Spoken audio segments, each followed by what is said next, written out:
if I read some of your books, like if I read Who Rules the World, the book that you wrote, Who Rules the World, if I watch your documentary, if I watch some of our interviews, if I go watch you and William Buckley have a debate, if I go watch any of the stuff that you've done, a lot of work, your catalog of work is very wide and very deep. I don't get the most positive feeling about America. Almost, if I had someone who was not an individual who had spent a lot of time wanting to study the history of America, say I have 50 students here and I have 50 students here, neither one of them have ever studied the history of America. If I gave them your material to read and study for a year, I'm willing to bet most of them after you would probably hate America. A lot of the things that I read, it doesn't come across as there is that love of what a great country America is for you. And you make a lot of good arguments in your books. I'm watching to see what your points are on this. Okay, this makes sense. I see where he's going with this. Do you still, maybe it's not even still, do you think America has or is ever been the greatest country in the world? There's no such concept as the greatest country in the world, just as there's no greatest human being in the world. Countries have many complex characteristics, some of them very outstanding, wonderful, others hideous. So take some other country. Let's take Germany. Some of the greatest thinkers, scientists, artists in the world, the depths of human history as well. What's more, it flips quickly from one to the other. You just can't make comments like that. Is Germany, in the 1920s, Germany was regarded as the peak of European civilization, and the sciences, philosophy, the arts was regarded as a model of democracy. In the 1930s, 10 years later, was regarded as the depths of human history. 10 years later, beginning of a return to what it once was. So what's Germany? What's England? England has an absolutely hideous record of atrocities and destruction for centuries. Iran, in fact, is a case in point. I know a lot about it. But Iran could have moved in the early 20th century towards democracy and freedom.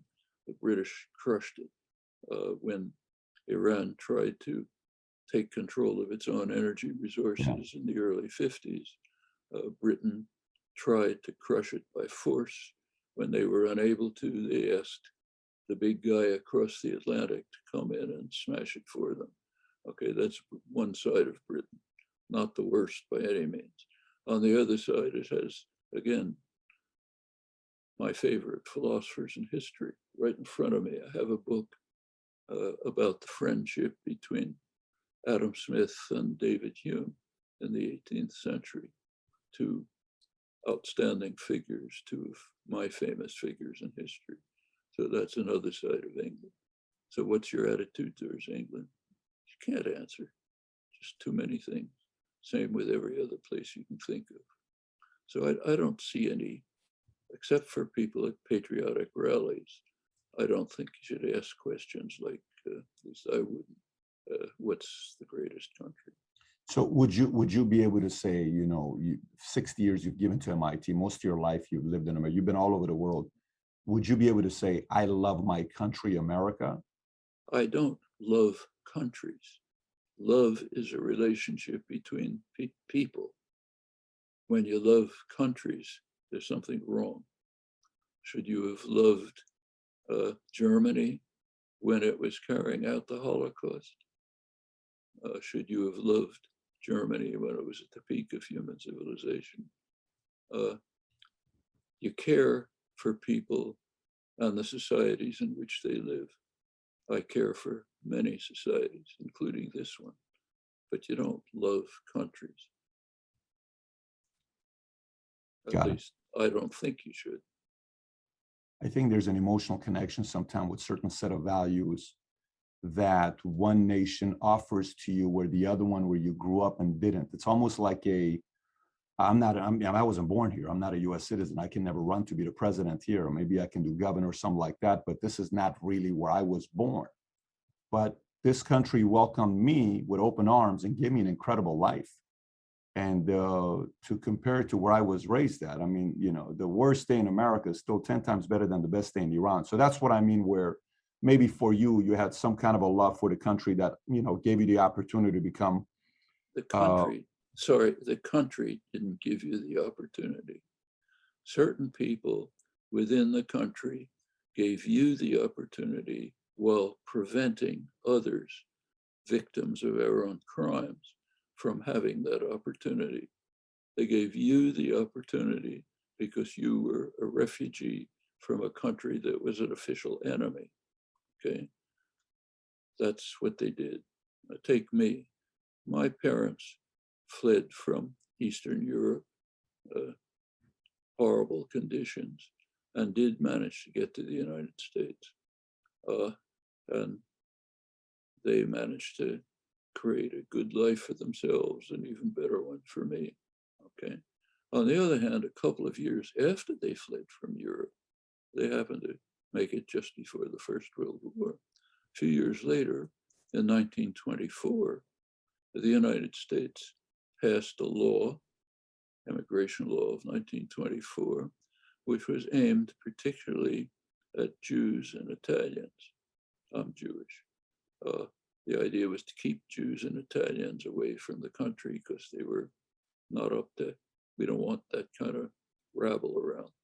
Well, that helped put most of my extended family into gas chambers. Okay, they couldn't come here because they were barred in the 1930s. Jewish refugees continued to be barred, virtually a few were let in the late 40s when they were still in concentration camps, but then desperately trying to get out. The United States wouldn't have them. Central Americans who were victims of massive US atrocities were being kept out right at this moment.